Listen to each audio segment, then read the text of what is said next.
മോനെ, എന്തൊക്കെ പറഞ്ഞാലും അത് നിന്റെ വാപ്പ അല്ലേടാ. നമുക്ക് ഉപേക്ഷിക്കാൻ പറ്റുമോ? ആര് പറഞ്ഞു ഉപേക്ഷിക്കുന്നു? ഇതൊക്കെ എനിക്ക് സ്നേഹമല്ലാഞ്ഞിട്ടാണ് ഇതൊക്കെ ഞാൻ ചെയ്തത്. വാപ്പാടെ ഈ സ്വഭാവം കാരണം കുട്ടിക്കാലം തൊട്ടേ ഞങ്ങളൊന്ന് അനുഭവിച്ചിരുന്നു. നരക തുല്യമായ ജീവിതമായിരുന്നു. വാപ്പാട് സ്നേഹക്കുറവൊന്നുമില്ല. ഉമ്മ, പാപ്പ നമ്മളെ സ്നേഹവും ഉമ്മ അവിടെ കിടന്ന് എന്തുമാത്രം കഷ്ടപ്പെട്ടിട്ടുണ്ട്. ഉമ്മ ചെയ്യണ ഒറ്റ ജോലിക്കെങ്കിലും പാപ്പ ഒരു നല്ല വാക്ക് പറഞ്ഞ് ഞാൻ കേട്ടിട്ടില്ല. അപ്പൊ ഉമ്മ ചെയ്യുന്നതെല്ലാം പാപ്പ അറിയണമെങ്കിലും നമ്മുടെ സ്നേഹം അറിയണമെങ്കിലും നമ്മൾ കുറച്ചുനാൾ ആ വീട്ടിൽ നിന്ന് മാറിയെന്നേ പറ്റുള്ളൂ. നമുക്ക് ഇതും കൂടി ഒന്ന് നോക്കാമോ? ചിലപ്പോ നമ്മളെ വാപ്പ ശരിയാവുന്നില്ല. ആ, എല്ലാം പോട്ടെ. നമുക്കിന്ന് ഞായറാഴ്ചയല്ലേ, എല്ലാവർക്കും കൂടി ഒന്ന് പുറത്ത് പോയി ഒരു സിനിമയൊക്കെ കണ്ടിട്ട് തിരിച്ചെന്നാലാ. ഇന്ന് ഡിന്നർ നമുക്ക് പുറത്തുനിന്ന് കഴിക്കാം. എന്താ അമ്മ? എന്തായാലും ഇപ്പൊ നിങ്ങളെ കൂടെ കൂടിയപ്പോഴാണ് എനിക്ക് പുറത്തോട്ടൊക്കെ ഒന്ന് പോവാനെങ്കിലും പറ്റണം. ആയിക്കോട്ടെ മക്കളെ, ഉമ്മ പെട്ടെന്ന് തന്നെ റെഡിയാവും. നമുക്കൊന്ന് പുറത്തൊക്കെ ഒന്ന് പോകാം.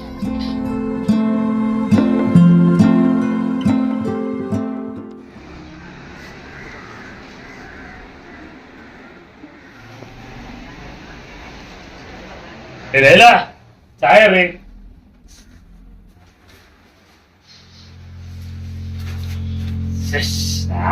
പറയാൻ ഇരിക്കണം. എന്നെ തോപ്പിക്കാൻ പോയേക്കില്ല. ഒരു ചായ ഇല്ലേ, അതൊക്കെ എന്നെ കൊണ്ടിടാൻ പറ്റും. എന്നെ മീശയെ കയറ്റി കളയാനും പറയുന്ന ആൾക്കാർ. കത്തിക്കാൻ ലൈറ്ററൊക്കെ എവിടെയാണ്? ഭണ്ഡാരം.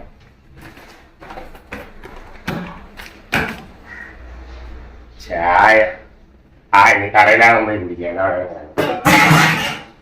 ചായ.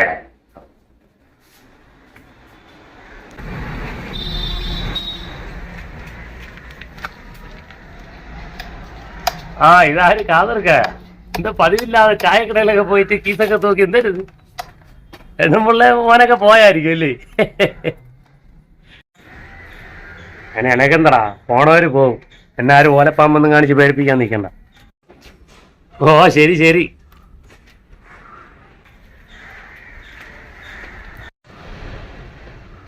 ഇങ്ങേരെ മൂശേട്ട സ്വഭാവം കാരണം തന്നെ അവരൊക്കെ കളഞ്ഞിട്ട് പോയത്. ഇങ്ങേരെ അവര് വല്ലാത്തൊരു സാധനം തന്നെ. അയ്യോ, നടത്താണ്ട് ഇങ്ങനെ എന്ന് പഠിക്കാനാ എന്തോ. കൊള്ളാം.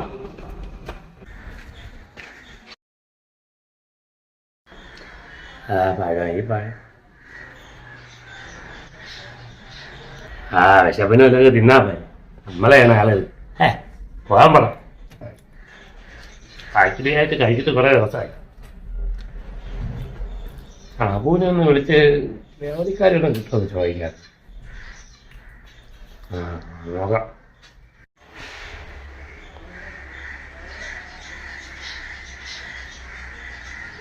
ഹലോ അബു. പിന്നെ എനിക്ക് ഒരു ജോലിക്കാരെ കിട്ടുമെന്ന് നോക്കണമായിരുന്നല്ല. 10,000 രൂപ കൊടുക്കാം മാസം. 10,000 എങ്കിൽ 10,000. നീ ആരെങ്കിലും ഉണ്ടാന്ന് നല്ല വൃത്തിയും വിനയം ഉള്ളതായിരിക്കണം കേട്ടോ. നിനക്കറിയാമല്ലോ എന്റെ സ്വഭാവങ്ങൾ. അതിന് പറ്റിയതായിരിക്കണം. ശരി, നീ നോക്ക്.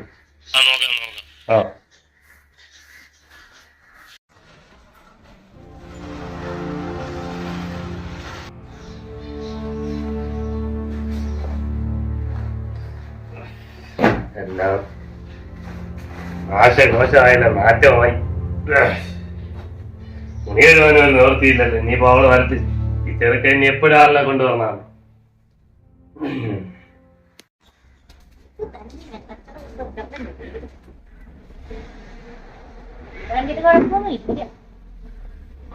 മെഷീനൊക്കെ ഉണ്ടായ മതിയായിരുന്നു.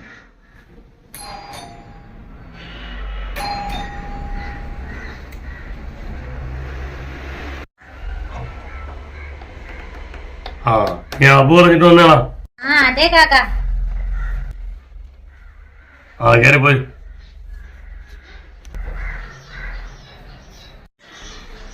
അബു കാര്യങ്ങളൊക്കെ പറഞ്ഞിട്ടുണ്ടല്ലോ. ആ ഉണ്ട്, ഞാനും കുറച്ച് ഡിമാൻഡൊക്കെ പറഞ്ഞിരുന്നു. ഇവിടെ എനിക്ക് മിക്സി വേണം, ഗ്രൈൻഡർ വേണം, വാഷിംഗ് മെഷീൻ വേണം. ഇതൊക്കെ ഉണ്ടെങ്കിൽ എനിക്ക് ജോലിക്ക് ഇരിക്കാൻ പറ്റും. അവിടെ എന്തൊക്കെ പുല്ലുകളൊക്കെ ഉണ്ട്, ഉള്ളതൊക്കെ എടുത്ത് വെച്ച് ഉപയോഗിക്കും. എനിക്ക് സമയത്ത് ആഹാരം കിട്ടണം, അതിനൊന്നും ഒരു മാറ്റവും വരരുത്. കറക്റ്റ് സമയത്ത് കിട്ടണം. രാവിലെ ചായ, 10 മണിയാകുമ്പോൾ കാപ്പി, ഉച്ചയ്ക്ക് 1 മണിക്ക് മുന്നേ ഊണ്. ഇതൊക്കെ എല്ലാം പറഞ്ഞിട്ടുണ്ടല്ലോ എൻ്റെ അടുത്ത്. അതിലൊക്കെ ഞാൻ സ്ട്രിക്റ്റ് ആണ്. ഞങ്ങൾക്കല്ല റോബോട്ടിനല്ലോ വെച്ചൂടെ. നീ എല്ലാം പറഞ്ഞായിരുന്നോ? ഇല്ല, ഞാൻ പണിക്ക് കയറാന്ന് പറയുന്നു. ചായ ഇട്ടോ? ചായയൊക്കെ ഇടാം.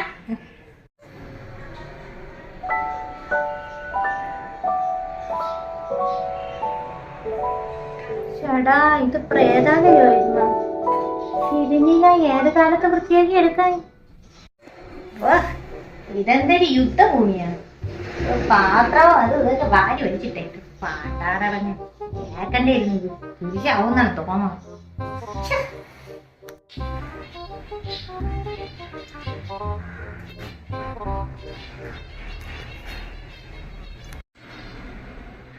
ചായ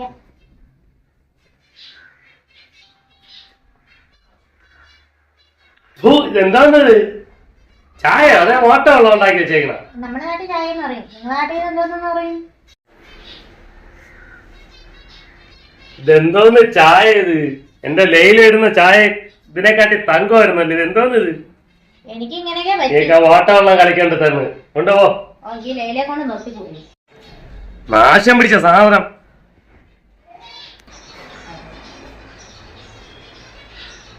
ഇതിനെയൊക്കെ എന്തേലും ചെയ്യാൻ.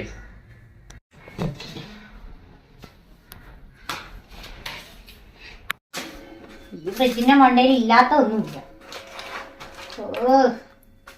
രാത്രി വരെ ഉണ്ട്.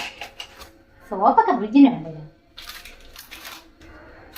എന്നിട്ട് ഒരു കുന്ന് തുണി ഉണ്ടായിരുന്നില്ല. ഇങ്ങനെ എന്തിനു ഇതൊക്കെ വായിച്ച് വെച്ചേക്കുന്നു?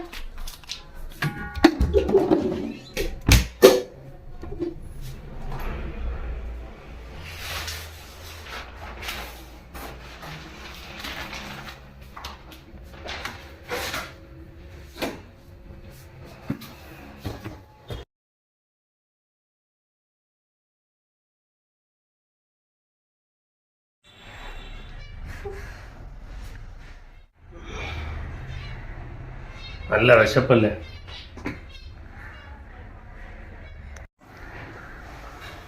ഇതേ ചോറ് എടുത്തോണ്ടാ. എപ്പോഴാ ഇത് വൃത്തിയാക്കി? പഴുത്തലും കാര്യങ്ങൾ കളയാത്തത് ടേബിളിലാണ്ട് ഇറങ്ങി ഇവിടെ ഇരുന്നാണ് ഭക്ഷണം കഴിക്കണേ. അടുക്കളയിൽ ഒരു യുദ്ധം കഴിഞ്ഞതേ ഉള്ളൂ. ഞാനെന്തോ റോബോട്ടാ? വേല കഴിയെന്ന് പറഞ്ഞ് കുറച്ചെങ്കിലും ഒരു മയൊക്കെ വേണ്ടേ? ഇവിടെ പിന്നെ ഉച്ചയ്ക്ക് ചോറൊന്നും ആയില്ല. നിങ്ങൾ പറഞ്ഞ ജോലിയൊന്നും ഇതുവരെ തീർന്നില്ല. എല്ലാം റെഡിയാക്കണേ ഉള്ളൂ.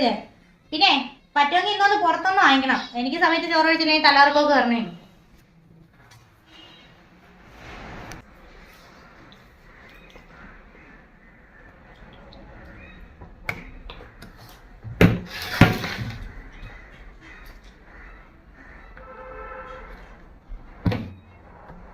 നാശം. ഇനിയിപ്പോ ഇതിനും കൂടെ ഞാൻ മേടിച്ചു കൊടുക്കേണ്ട അവസ്ഥയായി.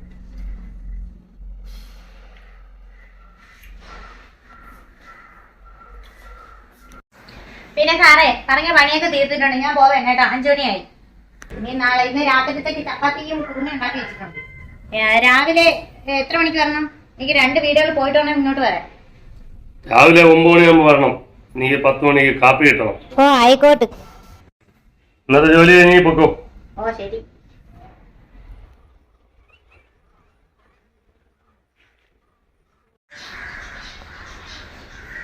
സാറേ ചായ.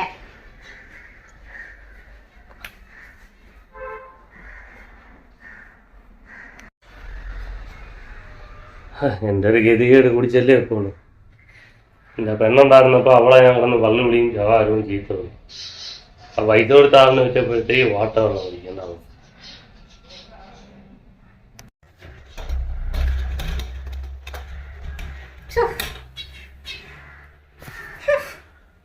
ഇതിനേക്കാൾ ആ പട്ടാളക്കാരന്റെ വീട്ടിൽ പോയാൽ മതിയോ? അങ്ങേര് ഭയങ്കര സ്ട്രിക്റ്റ് ആയിരിക്കും എന്ന് വിചാരിച്ചാൽ ഈ കളവിന്റെ അടുത്ത് തള്ളിക്കറിയാണ്. പക്ഷെ എന്റെ പൊന്നെ, ഇത് എന്തൊരു മുരട്! ചുമ്മേടെ പെണ്ണുമ്പോൾ എല്ലാം കൂടി നോക്കിട്ട് പോയത്. ഉച്ചരത്തിനെ വിളിച്ചിട്ട് എങ്ങനെയെങ്കിലും തല വെച്ചിട്ട് ഇവിടുന്ന് പോണം. എന്നെ കൊണ്ടൊക്കൂല.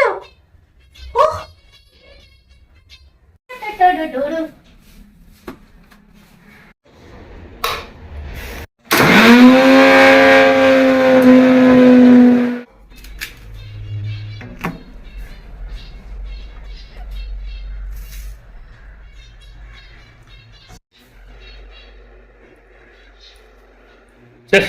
എന്തുവാ കറി ഇതുണ്ടാക്കി വെച്ചേക്കുന്നത്? ഇത് വായിച്ച് കഴിക്കാൻ കൊള്ളില്ലല്ലോ, മൊത്തം ഉപ്പും വാരിയിട്ട്.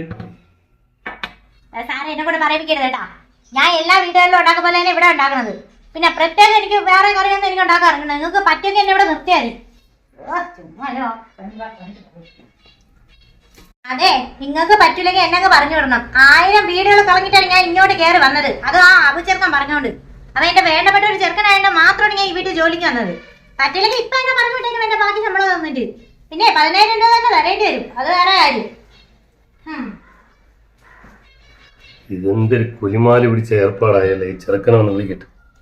ഹലോ അബു, ഇവളത് ശരിയാവൂല കേട്ടാ. ഇതിനൊരു അഹങ്കാരം പിടിച്ച സാധനം. ഇവളെ കൊണ്ടത് പറ്റുന്നില്ല, എന്നെ കൊണ്ടൊക്കൂല. വേറെ ആരെങ്കിലും ഉണ്ടാവും നോക്കണം. എവളിവിടെ വന്നതിന് ശേഷം കഴിഞ്ഞ കറണ്ട് ബില്ലിനെ കാട്ടി 3 ഇരട്ടി കൂടിയിട്ടുണ്ട് ബില്ല്. എല്ലാം മെഷീനുകളിലെ മാത്രമേ ചെയ്യുള്ളൂ. മിക്സി, ഗ്രൈൻഡർ, വാഷിംഗ് മെഷീൻ, കറണ്ടിലുള്ള കളി മൊത്തം. നാശം പിടിക്കാനായിട്ട് ഇങ്ങനെ കുറെ എണ്ണം ഇറങ്ങിയിട്ടുണ്ട്. ഓ ശരി, വേറെ ആരെങ്കിലും ഉണ്ടാകുന്ന നോക്ക്. ഓക്കെ.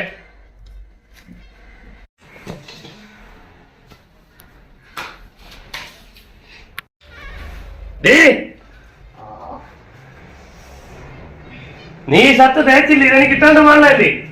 എങ്ങനെയാണ് കഴിവിട്ടുകൊണ്ട് തേക്കുവാൻ? തേച്ചോട് പറഞ്ഞിട്ടുണ്ടെങ്കിൽ എന്റെ സ്വഭാവം മാറ്റിക്കരുത്. ഈ പോടിയിൽ നിങ്ങൾ പെണ്ണുപിള്ളെ പോയി വിളിച്ചാൽ കേട്ടാ.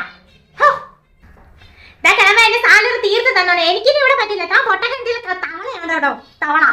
ഓ, തന്റെ സ്വഭാവം ദൈവം തവണ താഴോട്ട് വന്ന് മാറ്റാൻ നിന്നാലും മാറൂല. നിന്റെ സാലറി മൊത്തം തീർത്ത് തന്നോളാം. ഇറങ്ങിക്കോളാം എന്നോടാ. വെറുതെ പൈസ വേണ്ടി മാത്രം ഇറങ്ങിക്കുന്നത്. നീയൊക്കെ ചെയ്യുന്ന ജോലിക്കൊരു നേർമാണോ? പൈസയ്ക്ക് വേണ്ടി മാത്രം കിടന്ന് മരിക്കുന്നത്. കിളവ സൂക്ഷിച്ച് സംസാരിച്ചോണം. ഇല്ലെങ്കിൽ ഞാൻ കോടതി കയറ്റും. ഞാൻ ആരാണെന്ന് തനിക്ക് അറിഞ്ഞൂടാക്കിട്ടാണ് തന്റെ ഒരു ഓണക്ക ഭരണം.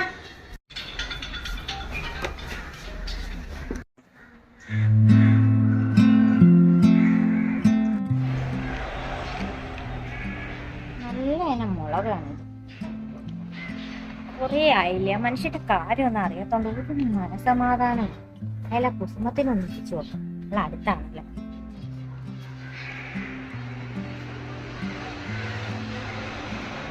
ഹലോ കുസുമം. ആ ലൈല. പിന്നെ എന്തൊക്കെയുണ്ട് വിശേഷങ്ങള്? പിന്നെ അപ്പുറത്തെ കാര്യങ്ങളെല്ലാം അറിയണുണ്ടോ? ഓ, ഒരു മനസമാധാനം ഇല്ലെന്നേ. എന്തായാലും 10-30 വർഷം ഒത്തു ജീവിച്ചതല്ലേ. പിന്നെ അന്നേ ഇന്നേയും ഒരടെ സ്വഭാവം തന്നെ. നമുക്കിനി വല്ല മാറ്റി എഴുതാൻ പറ്റുമോ? കാര്യങ്ങൾ അറിയാഞ്ഞിട്ടാണെങ്കിൽ എനിക്കാണെങ്കിൽ ഒരു സമാധാനം ഇല്ല.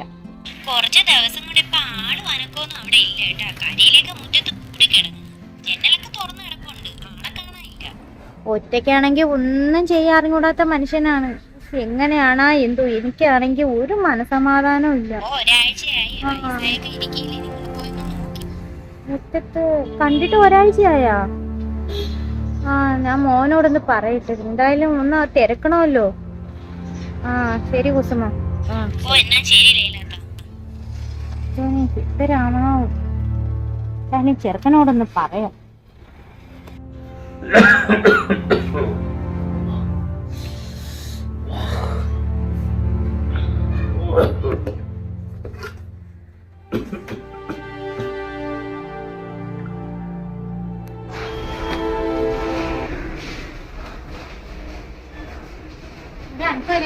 ജനലല്ല തുറന്നിട്ടുണ്ടാ നോക്കിയാണ്.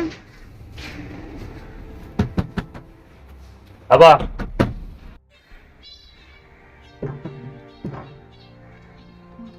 മോനെ ഇത് കഥക് തുറന്നു കിടക്കുന്നടാ. ഇവിടെ ആരും കാണാനില്ലല്ലോ. ആ ഉമ്മ തുറന്ന് ഇടേക്കാ. വാതില് തുറന്നിട്ടുണ്ടായിരുന്നു. തള്ളി തുറന്ന് കേറി.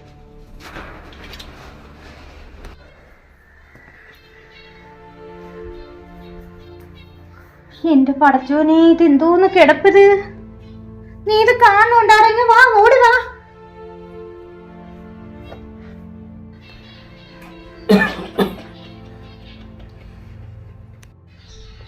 എന്റെ പടച്ചോനെ, എന്റെ പടച്ചോനെ, പൊള്ളണ പണിയിടാ. അപ്പൊ നല്ല പനിയുണ്ടല്ലോ എനിക്ക്. നമുക്ക് ഒരു കാര്യം ചെയ്യാം, ആശുപത്രി പോയിട്ട് വരാൻ. വരി, നീ പെട്ടെന്ന് കാറ് വിളിക്ക് മോളെ. നീയും കൂടി ചെല്ല, പെട്ടെന്ന് കാറ് വിളിക്ക്, ഹോസ്പിറ്റലിൽ കൊണ്ടുപോവാ. ഇക്ക പെട്ടെന്ന് കാർ എടുക്ക, ഞങ്ങൾ എണീപ്പിച്ചെടുത്താം. ചെല്ലേ. ആ മനുഷ്യ എനിക്ക് നിങ്ങളൊന്ന് കണ്ണു തുറന്നാണി.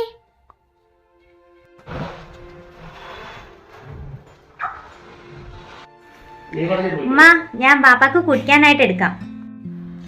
മോളെ നീ എടുക്കണ്ട, അത് ചിലപ്പോ പാപ്പാക്ക് ഇഷ്ടപ്പെടൂല. ഇല്ല ലൈല, ഒറ്റയ്ക്കുള്ള ജീവിതം എനിക്ക് ഒരുപാട് കാര്യങ്ങൾ പഠിപ്പിച്ചു. നീ ഇനി പറ്റൂല ഒറ്റയ്ക്ക്.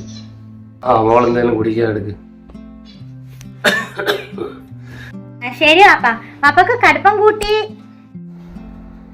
നമുക്ക് ഇഷ്ടമുള്ള പോലെ എടുത്താ മതി. ഓ ശരി ശരി. നമ്മൾ ഇവിടെ ഒന്ന് വൃത്തിയാക്കട്ടെ. മൊത്തം ആകെ നാശകോശമായിട്ട് കിടക്കണം. എല്ലാം തുണിയെല്ലാം മാറിപ്പെടുത്ത് കഴിവാനുള്ളതൊക്കെ ഒരുപാടുണ്ട്. ഞാനിവിടെ ഒന്ന് നിർത്തിയിട്ട്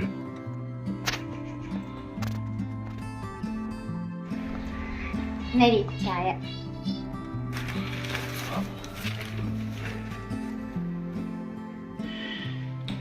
അല്ലാ, ഇതാണ് ചായ. ഇത്ര ദിവസങ്ങൾക്ക് ശേഷമാണ് നല്ലൊരു ചായ കുടിക്കുന്നത്.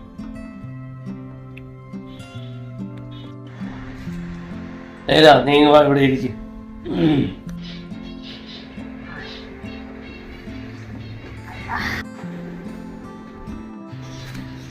മോനെ വാടാ, ഇരിക്കണം.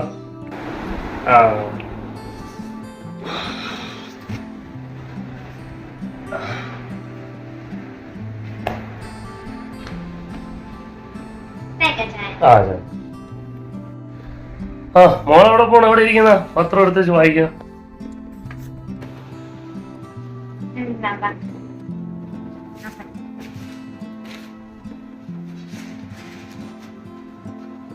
ജോലിക്ക് പോണ്ടേ നിനക്ക്? ഇന്ന് പോണ്ട പാപ്പ, ഞാൻ 1 വീക്ക് ലീവ് എടുത്തു. ഈ ഭൂമിയിലൊക്കെ നമ്മുടെ വിരുന്നുകാരാണ്. കുറച്ചുനാള് വന്ന് ഇവിടേക്ക് കുറച്ചുനാള് ജീവിച്ച് തിരിച്ചു പോകേണ്ടത്. ആ സമയം നമുക്കുള്ള ആ തുച്ഛമായ ജീവിതം, നമ്മളെ ഇഷ്ടങ്ങളും നമ്മളെ ആഗ്രഹങ്ങളും ഒക്കെ സാധിച്ച് സന്തോഷത്തോടെ ജീവിച്ച് മനുഷ്യൻ. ശരിയാണ്, എന്റെ എന്തോ ഒരു വൃത്തികെട്ട സ്വഭാവമായിരുന്നു. അത് ആലോചിക്കുമ്പോ എനിക്ക് തന്നെ ഇപ്പൊ എന്നോട് തന്നെ ഒരു വെറുപ്പ് തോന്നുന്നു. കഷ്ടം.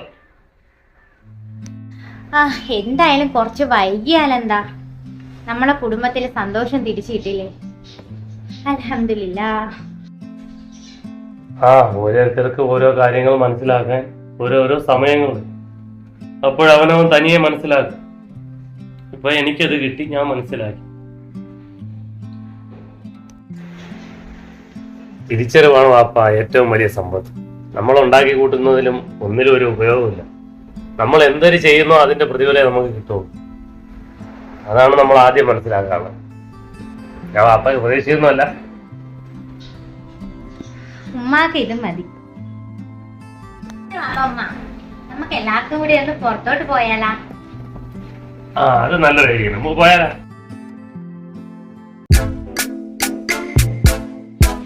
എന്റെ സാലറി തീർത്ത് തന്നോണം. എനിക്കിവിടെ പണിയായിരുന്നു പറ്റൂല. ഇടുങ്ങിയായിട്ട് ചോദിച്ചത്